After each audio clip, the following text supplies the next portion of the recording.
En esta ocasión vamos a aproximarnos al contexto actual del Perú, no sin darles antes unas buenas tardes o unos buenos días a las personas que en estos momentos nos están escuchando.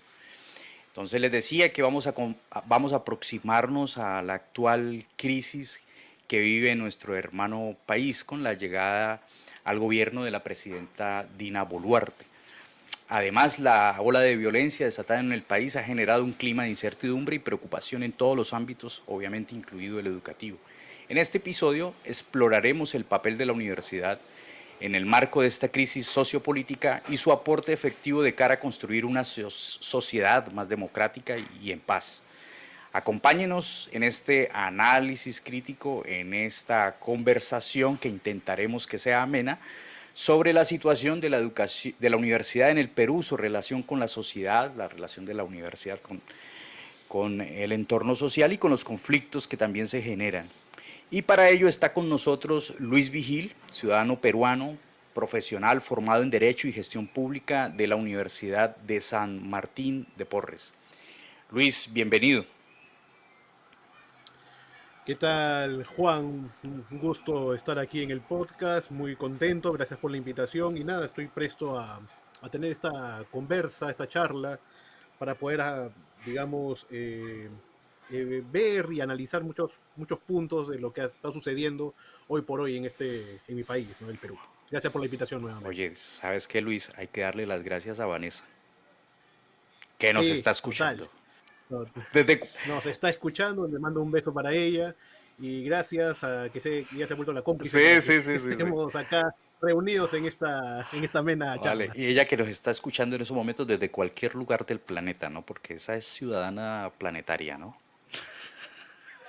Sí, sí, tiene muchas ventajas y esto es lo lindo y maravilloso de este mundo del podcast, Sí, ¿no? Que personas de diversas partes del mundo nos pueden escuchar y pueden vertir sus opiniones y sobre todo entender también desde una perspectiva, digamos, local sí, lo que pasa, algunos hechos, ¿no? correcto. Eso es lo importante.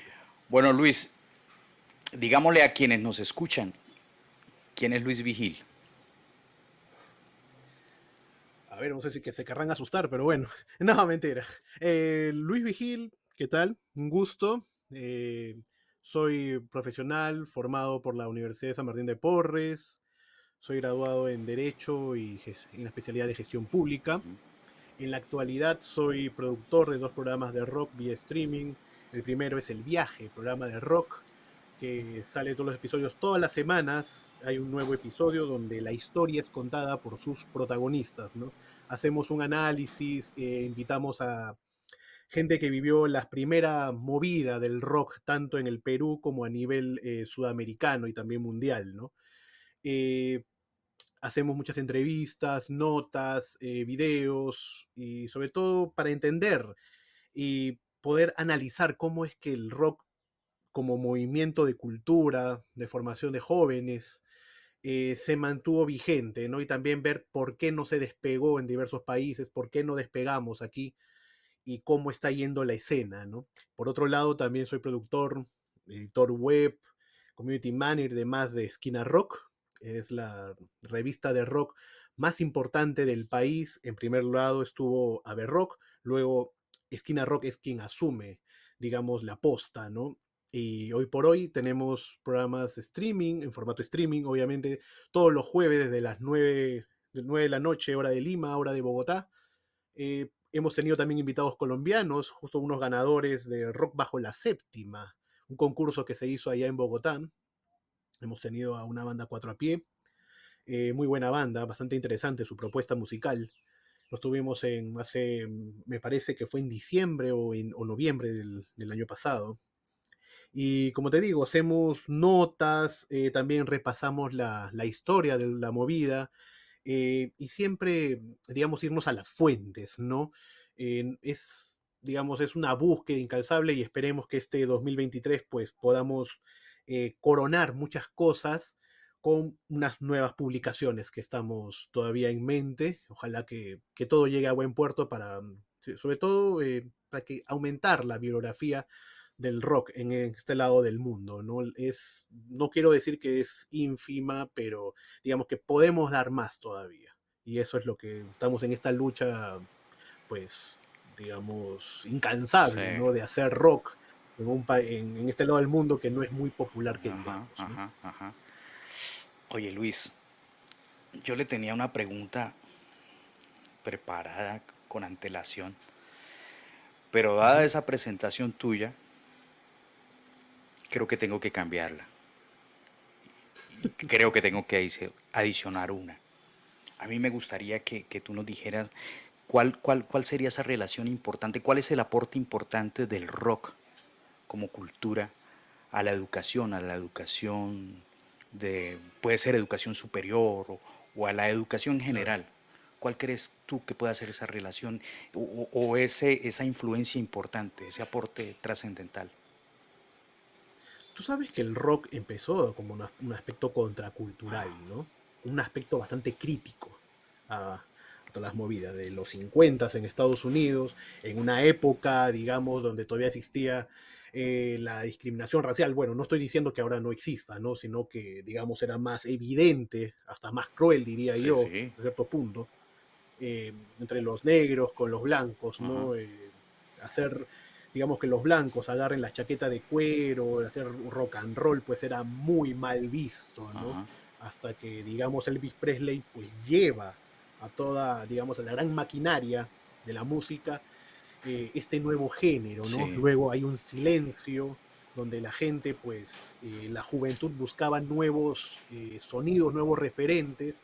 Elvis ya se había ido para, digamos, el ejército, y hay un vacío que en donde surge el doo-wop, todas esas ondas, digamos, vocales con las personas, pues, con trajes formalitos, y surgen, pues, unos cuatro melenudos de Liverpool que empiezan a cambiar esa escena, ¿no?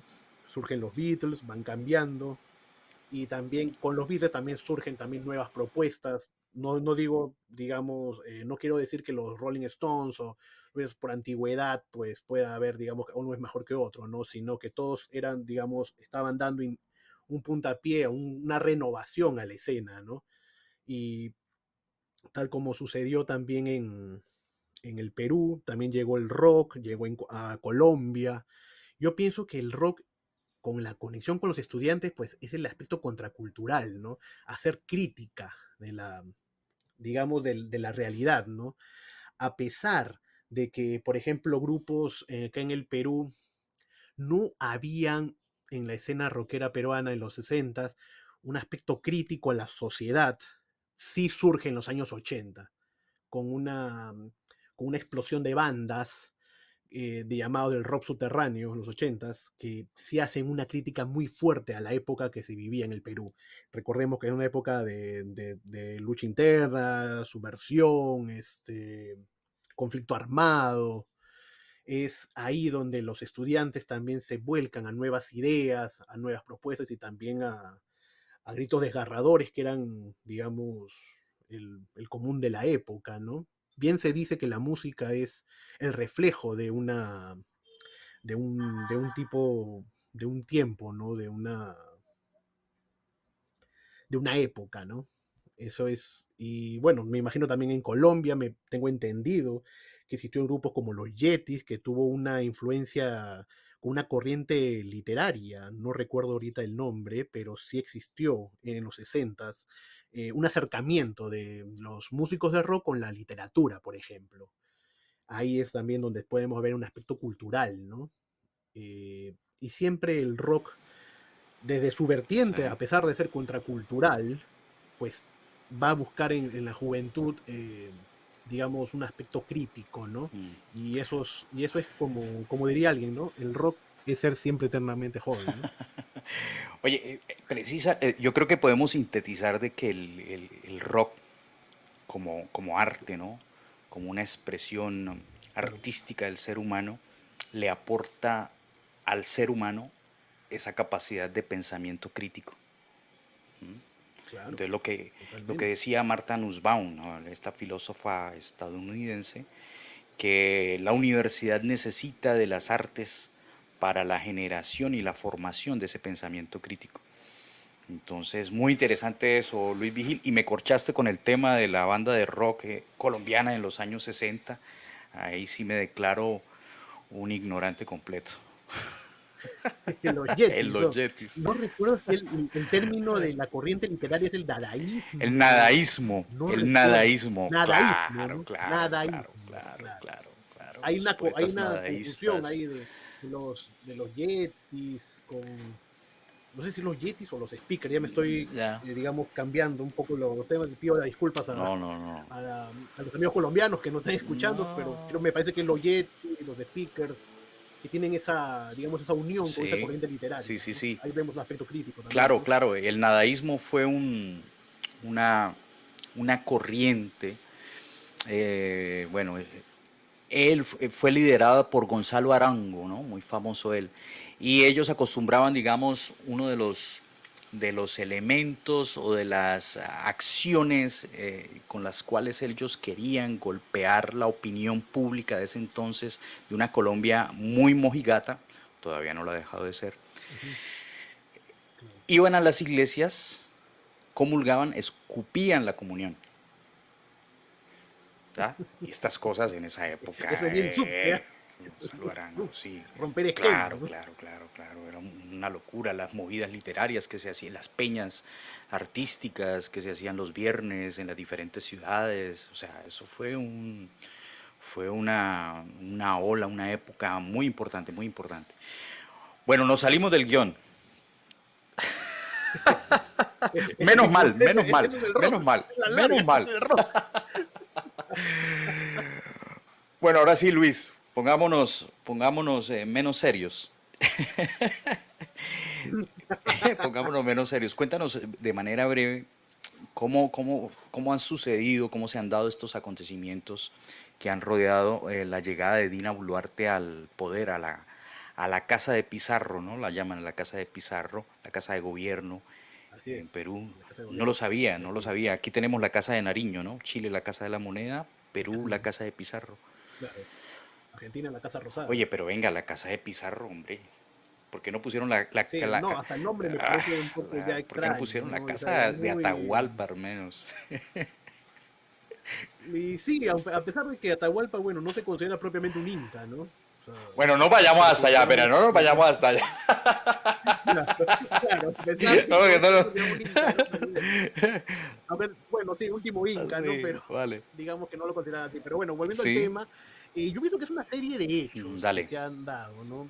Desde el año 2016, con el mandato de Pedro Pablo Kuczynski, que venció a la candidata del Fujimorismo, Keiko Fujimori, el proceso también lleno de corrupción de ese gobierno, eh, digamos, una mayoría congresal obstruccionista, hay que decirlo, sumado a también la renuncia de él, asume Vizcarra, también, eh, ¿qué digo?, llenos hasta el cogote de corrupción, surgen, bueno, sale el mandato de Merino, que ya sabemos que vienen unas protestas sociales aquí en el Perú, donde lamentablemente murieron asesinados dos jóvenes que hasta el día de hoy no tienen justicia.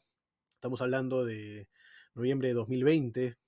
Surgen estos problemas, una campaña electoral, digamos, que tiene como a, a dos oponentes muy, muy marcados. Otra vez Keiko Fujimori llegando a una tercera final, por así decirlo, frente a un Pedro Castillo que lo único que se conocía era que había sido parte de las luchas sindicales y magisteriales en el año 2016. Curiosamente, tuvo cierto apoyo del Fujimorismo en esos años y al final terminaron pues peleados, ¿no?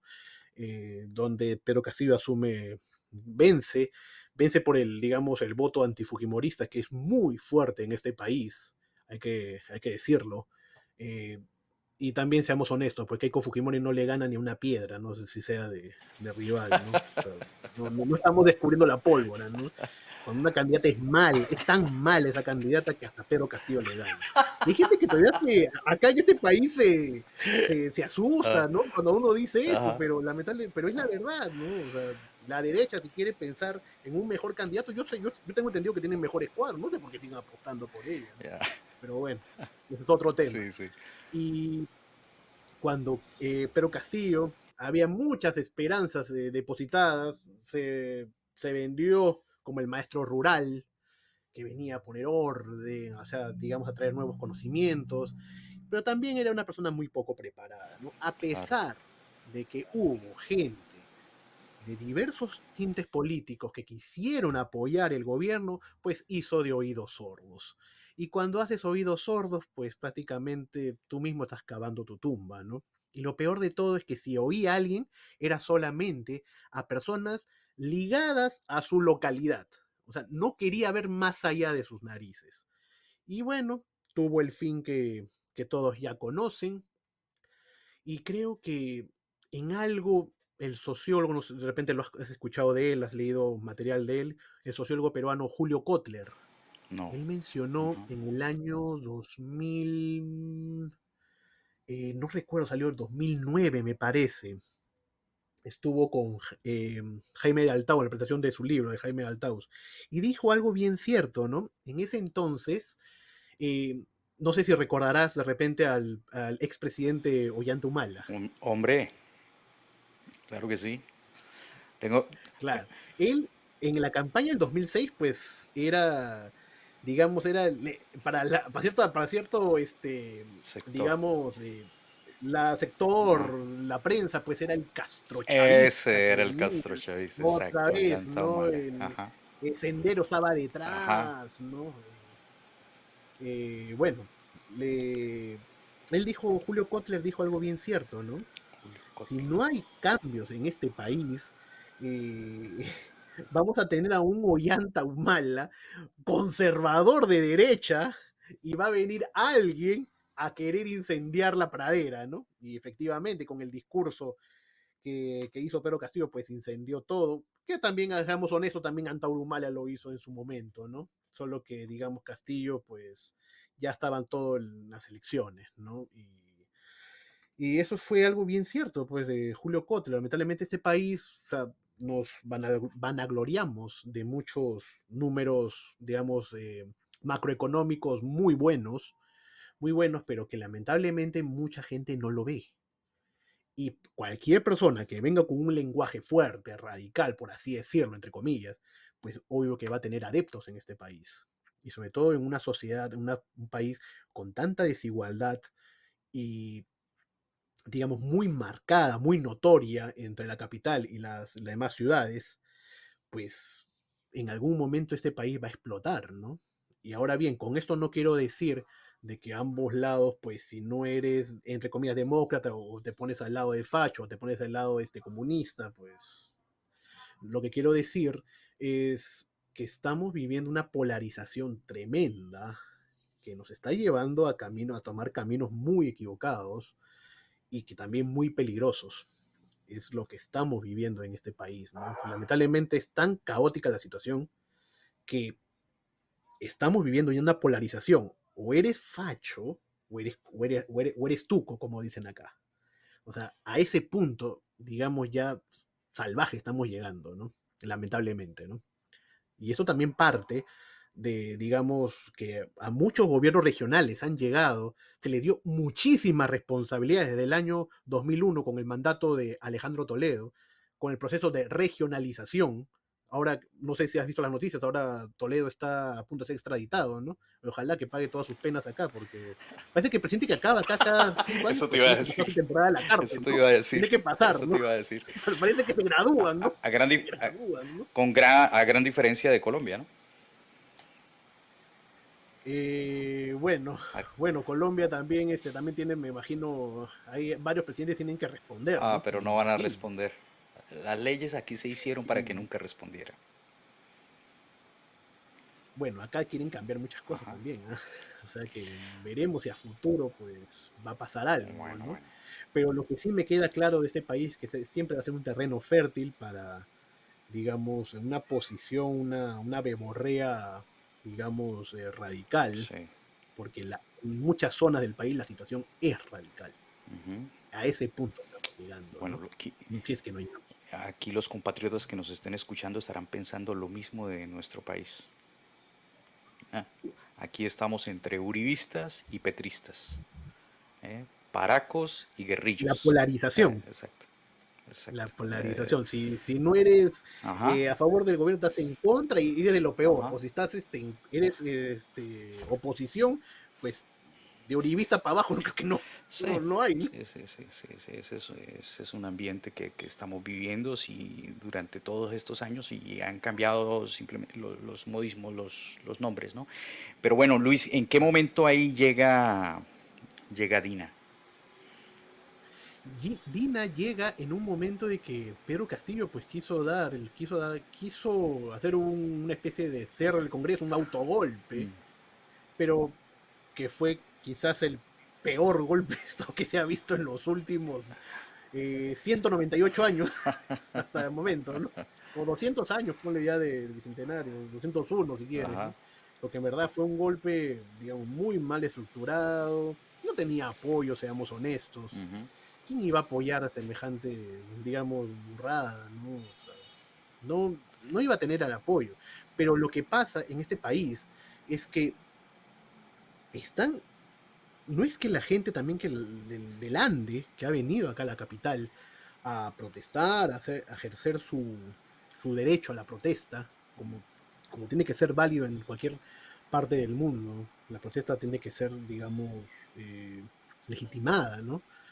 Pero, ¿cuál es el problema de Dina Boluarte?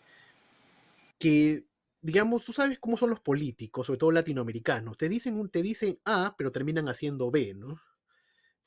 Eso es lo que está sucediendo con Dina Boluarte. Supuestamente lleva a renunciar si es que vacaban a Castillo, pero bueno, tú sabes que el poder ciega a las personas, ¿no? Y sobre todo un partido como Perú Libre, que recién está en la palestra en el Congreso, y sobre todo, si bien es cierto, no tiene pues una gran mayoría, necesita aliados. Y qué mejor es que el lado digamos, del Fujimorismo, de algunos para, digamos, salvaguardar las apariencias, ¿no? Cuando hacen algunas cosas. Ahora bien, existen muchas protestas a nivel nacional, pero eso sí, a menos aquí en Capital, las cosas parece que están bajando. Han bajado el nivel de las protestas. Eh, no sé si ya hemos pasado una gran marea de protestas, no sé todavía, pero sí se siente que ha bajado. Lu- Se dice Luis, que alguno, tú nos hablas desde Lima, ¿cierto? Lima, Perú. desde Lima, capital, sí. Era que precisamente, ¿qué días? Hablaba con una amiga, Jessica, ella está en Ujú. UAS, se me olvida la región, y ella me comentaba que la violencia estaba bastante exacerbada en su región y que la mayoría de los caídos era población indígena, ¿ya? Sí, estamos hablando de las provincias, estamos Guarash, hablando de que hay Huaraz, Ancash, eso, Huancayo, no sé.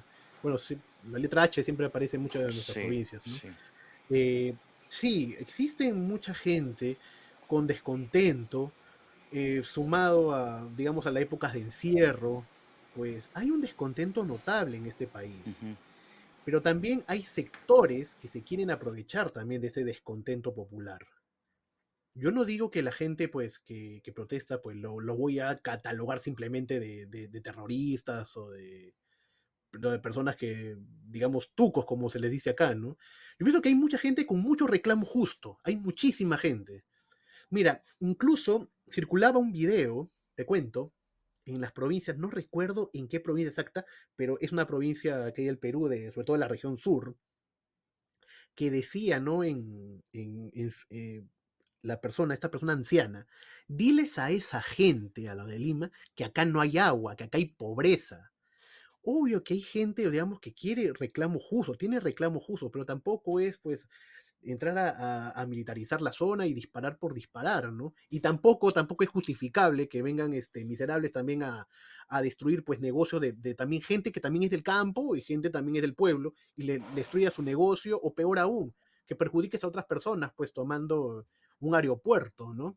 Cuando sabemos, como tienen esa lógica de que por el aeropuerto pues van a llegar los militares, ¿no? Cuando hay gente que se aprovecha mucho de, de las pobres, digamos, necesidades que tiene un país con muchos ciudadanos peruanos, compatriotas, ¿no? Ok, Que tienen muchas necesidades. eso. Hay una verborrea que se están aprovechando también ¿Cuál ha y sido, buscando unos intereses. y bueno, Luis, entonces, cuál ha sido el papel de la universidad en medio de ese conflicto Ujú. generado, de ese conflicto sociopolítico que genera Dina Boluarte con su llegada a la casa de Pizarro? Mira, no sé si de repente llegaron imágenes, bueno, hoy por hoy con el internet, pues todos estamos conectados, ¿no? Eh, no sé si viste la intervención de la policía hacia San Marcos, la decana de América. Entraron con tanquetas de la policía, pues entraron al campus universitario, pues a buscar ahí a responsables, a demás involucrados, ¿no? Me pareció, se dice que les habían dado determinados días a las personas para acogerlas y que del lapso de ese día pues ya tenían que retirarse. Pero tampoco vas a entrar pues con tanquetas haciéndote, digamos, el mal, o no Sí, como si estuviéramos otra vez en los años 90, ¿no? O con sea, Alan García. creo que hay formas, ¿no? Claro, en el 85 al 90 fue Alan García y 90 en Fudio adelante Mori. Fujimori, Ajá, ¿no? Sin embargo, parece que también existe otra universidad, aparte de la San Marcos, la Universidad Nacional de Ingeniería, ajá. que tiene al doctor Alfonso López Chau, es el rector de de la universidad, pues brindó cierto apoyo, ¿no? Digamos, a las personas que venían, ¿no? Pero también recuerdo que una tarde, luego de San Marcos, habían vehículos militares yendo hacia ese campus universitario, ¿no? No entraron, porque bueno, ya se habían dado cuenta de la barrabasada también que se había hecho, ¿no? Y el papelón que estaban haciendo. Felizmente entraron un poco en razón, porque ya entrar así de una manera brutal, pues se- prácticamente estamos sofocando violencia con más violencia, ¿no? Estamos queriendo apagar un incendio con gasolina, ¿no? Y acá hay que tener mejor manejo de muchas cosas, ¿no? Lamentablemente, muchos de nuestras autoridades todavía tienen el chip de los años, la violencia de los 90, 80 y 90, que no ven más allá, no se dan cuenta que las cosas han cambiado, ¿no? De cierta forma, ¿no? Pero bueno, es la realidad que nos toca vivir hoy por hoy, ¿no? ¿Cómo crees tú que o cómo consideras que la universidad puede aportar de manera efectiva a la superación de esta crisis en el hermano país? Es una buena pregunta. Yo me imagino, yo pienso que acá tenemos que llegar a un consenso todos, las personas, todos los sectores políticos. La universidad puede aportar siempre con cuadros, ¿no? Pero muchas de estas personas, pues, lamentablemente en universidades públicas, hay mucha gente, digamos, que acá se les conoce como los eternos estudiantes. ¿Quiénes son los eternos estudiantes? Que son gente, digamos, vinculados a cierto color político, de color rojo, que no sale a la universidad obviamente por gollerías, ¿no? Quedarse y, digamos, entre comillas, adoctrinar a las personas, a los estudiantes, ¿no? Y no salen de ahí. Por otro lado, yo pienso que todas las universidades tienen que tener un aspecto político, porque si vas a pensar que la universidad solamente vas a ir a aprender cuánto es uno más uno, pues estás muy mal, ¿no? O sea, tienes que empezar también a criticar lo que es hoy por hoy, y qué mejorar y qué aportar, ¿no? Podemos estar en contra, podemos estar a favor, eso no nos hace jamás enemigos, ¿no? Pero digamos, lo que se necesita, pues, es nuevas ideas, nuevos aportes sobre todo de la gente joven. A pesar, yo sé que es difícil, de repente estoy hablando de aspecto soñador, ¿no? Pero yo estoy convencido en que en todas las universidades debe haber gente, cuadros. A pesar de que acá los partidos políticos, te diré, Juan, no sé cómo será la cosa ahí en Colombia, pero acá los partidos políticos existen solamente cada 5 años. O sea, cada vez que hay elecciones aparecen nada más. Luego hay un silencio brutal, ¿no? Pero yo estoy convencido que todas las universidades hay cuadros, hay gente, digamos, que quiere aportar al país, pero lamentablemente en este país donde no se te toma en serio a muchas personas, no se le toma en serio, porque hay gollerías, hay, digamos, el apellido, el estatus, todas esas cosas, ¿no? Espero de corazón que surjan nuevos cuadros, pero lamentablemente también al frente también tenemos que los partidos políticos no, digamos, hacen brillo de su ausencia, ¿no? Eh, Lamentablemente, pues esto lo vemos arrastrando, creo yo, de los años 90. No hay partidos consolidados en este país, o no existen. Quizás el partido de más larga data, el APRA, pues prácticamente ya está casi muerto, ¿no? O sea, y no muerto de ideas, sino que, digamos, no hay cuadros nuevos que aparezcan y quieran reflotar, ¿no? Por más que puedan estar en TikTok, en Twitter, en diversas redes sociales, pero no lo llevan a la práctica, digamos, a las calles, a, qué sé yo, a hacer un verdadero activismo político, ¿no? claro. Lamentablemente todos los partidos acá cada 5 años aparecen o cada elección municipal, ¿no? Pero de ahí, ¿dónde surgen los nuevos cuadros? Las universidades son las llamadas a sacar, pero lamentablemente, como te digo, hay mucha gente que tiene el chip todavía de los 90, que piensas que a la universidad, pues si tú discrepas políticamente con o tienes un tinte de color, un tinte político, pues de frente te van a decir tuco, ¿no? Terrorista. O Ah, sea, a ese nivel ya de barbaridad estamos llegando. Y es bastante preocupante. sí. Y, y yo diría que eso que tú, todo lo que acabas de decir, si no es por el cambio de nombres, diría que estás describiendo parte de nuestra realidad, ¿sí? Bueno, los latinoamericanos compartimos muchísimas cosas, ¿no? La misma corrupción. La misma corrupción, la misma, bueno, también nosotros acá decimos las criolladas, ¿no? ¿Las qué? Digamos, ¿Las la viveza. criolladas? Ah, Es ya, un, las es criolladas. un termo- es un término muy peruano, ¿no? Ajá. Criollada, ¿no? Hacerte, digamos, ¿qué te digo? El Sí, perspicaz, sí, sí, el sí. que se El baje vivo, algo que el no se vivo. imagina, el vivo, claro. Eso es parte también de una cultura aquí que intentamos superar, la cultura mafiosa que nos dejó Pablo Escobar Sí, del vivo, ¿no? De ser el más vivo, de pasar por encima del otro y entonces estar orgulloso de eso, que es lo claro, o sea, peor. ¿en qué cabeza cabe Ajá, eso, no? O ajá, sea, que es lo peor, que es lo peor. pero bueno, Bueno, nos toca lidiar con muchas cosas, ¿no? sí, Y es una batalla de casi diario, ¿no? claro. En pequeñas cosas que uno ve en la calle, uno percibe Ajá. eso, ¿no? Es triste, ¿no? Así Pero, es, así pero es, es lo que hay, ¿no? así es. Bueno, Luis, para terminar, ¿cuál es tu concepción de educación? Cuando tú das esas charlas, bueno, ahí vamos a hacer una publicidad. Luis, tú ofreces unos servicios de enseñanza, ¿sí? Así es. A población adulta, población joven, infantil, sobre historia, ¿no? Sobre historia Sí. y... Historia, geografía, Exacto. diversos temas sociales, ¿no? O Bueno, sea, digamos, diversos cursos, ¿no? Doy apoyo a las ajá, personas, sobre todo, digamos, más me han buscado estudiantes, ¿no? Y lo que yo veo en la educación es que cada vez los cursos más importantes pues fueron desapareciendo, ¿no? sí. Desapareció, mira, cuando yo estaba en el colegio, yo tengo ahorita 34 años, cuando estaba en el colegio, pues educación cívica nos enseñaban casi nada. Con razón O no sea, salías, historia, con razón no salías del 90. Yo decía, ¿por qué no claro, nombra ya a Alan, a Alan? Disculpa. claro, digamos que yo nací en el último año de Alan, pues, ¿no? Yo en 89, ¿no?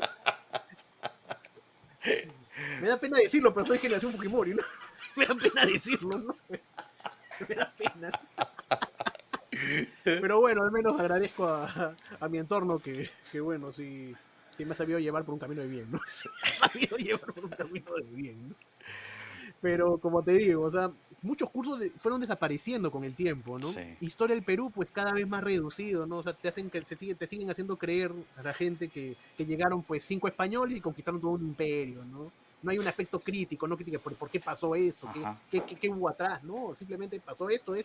Después nos vamos a la guerra del Pacífico, bueno, la guerra con Chile. Pasó esto y ya pues perdimos y después la guerra del 41 ni la mencionan, o sea, digamos que todo lo sintetizan, ¿no?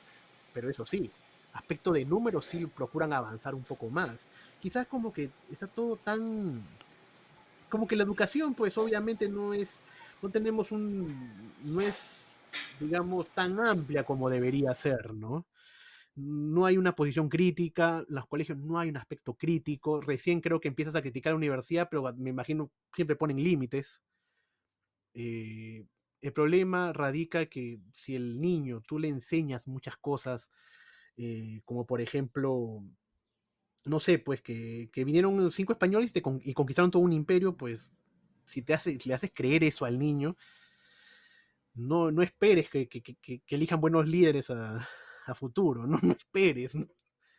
O sea, hay muchos cambios que hay que hacer en este país, sobre todo, y eso también me hace pie a decir que es más, digamos, le es más rentable, obviamente, porque existen muchas academias preuniversitarias, es decir, que te preparan para ingresar a la universidad, donde te rellenan de puros números, puedes aprender a multiplicar, sacar el logaritmo, todas esas cosas, ¿no? Es más rentable, o sea, que tú pagues para aprender eso, que tener un aspecto crítico, ¿no? O sea, de la historia, digamos, conocer un poco más de la geografía del país, en fin, son muchas cosas de verdad que acá, bueno, la educación, seamos honestos, no es que sea, digamos, el principal, algo importante para el Estado.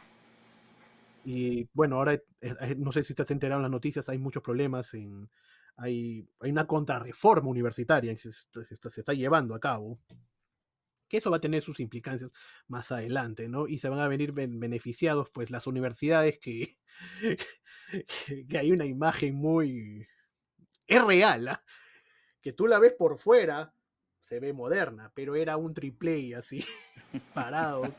Y tiene el reflejo de la educación Sí, nacional, ¿no? Lamentablemente, ¿no? sí, sí. Esos niveles son los que estamos hoy por hoy, ¿no? Vale, entonces yo creo que para sintetizar, a ver, tú me dices si estoy en lo correcto o no. Tú has querido expresar que tu concepción educativa con la cual tú abordas esos programas de enseñanza, esos apoyos educacionales para estos niños, para estas niñas jóvenes a través del Internet con la enseñanza de la historia, entre otros aspectos, se puede sintetizar en una palabra, ¿no? Una educación, o en dos palabras mejor, una educación crítica. Sí, sí. Que entiendan, decirle la historia. Sí, Tú sabes que la historia la escriben los vencedores. Es ujú, un refrán muy sí, conocido. Pero en la historia vamos a encontrar muchas respuestas a nuestro presente y quizás también para nuestro futuro, ¿no? A lo que yo siempre he querido, les digo a mis alumnos, es que la historia hay que estudiarla, sobre todo para entendernos. Cuando les dije, por ejemplo, les comenté, recuerdo a unas 3 alumnas, les conté la historia de los viajes de Tupac Yupanqui hacia la Polinesia, el Inca navegante. eh, Jamás se hubiesen imaginado, no lo sabían. Y eso es lo más triste, porque hay aspectos gloriosos de la historia que no son contados. Y no sé con qué afán, no sé. No sé por qué eso no es contado. Incluso eso es una hipótesis que lo hizo el historiador Antonio del Busto, Tuturburu, pero que lamentablemente no sé por qué nunca digamos, se enseña en los colegios. Hoy por hoy se pueden encontrar muchos videos en internet, en YouTube, en TikTok, lo que uno quiera, pero no es lo mismo ver un video que una persona te lo cuente y tú le preguntas a esa persona. Y sobre todo para que tú te formes un aspecto, ¿no? Una opinión y unas ganas de escribir y sobre todo de comentar, ¿no? bueno, Luis, muchas gracias por aceptar esta invitación, muchas gracias por participar en este espacio donde pues queremos traer invitados de diferente nacionalidad también, nacionalidad latinoamericana. Somos un país que nos une no solo la lengua, sino infortunadamente aspectos, no tan loables como la corrupción, ¿no? Eh, pero Sí, igual, pero igual eso nos lleva a apuntar o a intentar construir caminos de paz, caminos de superación de nuestras dificultades históricas. Y bueno, uno de esos caminos muy probablemente es la educación.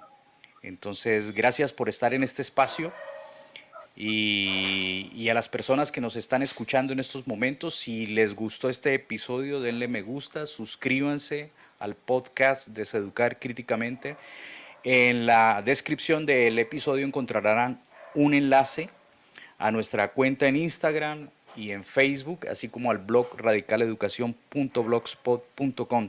Me pueden escribir al correo electrónico jremolinac@gmail.com. Recuerden, el podcast lo encuentran también en Spreaker, Spotify, eBooks, Apple Podcasts y Google Podcasts. No olviden, les reitero, suscribirse.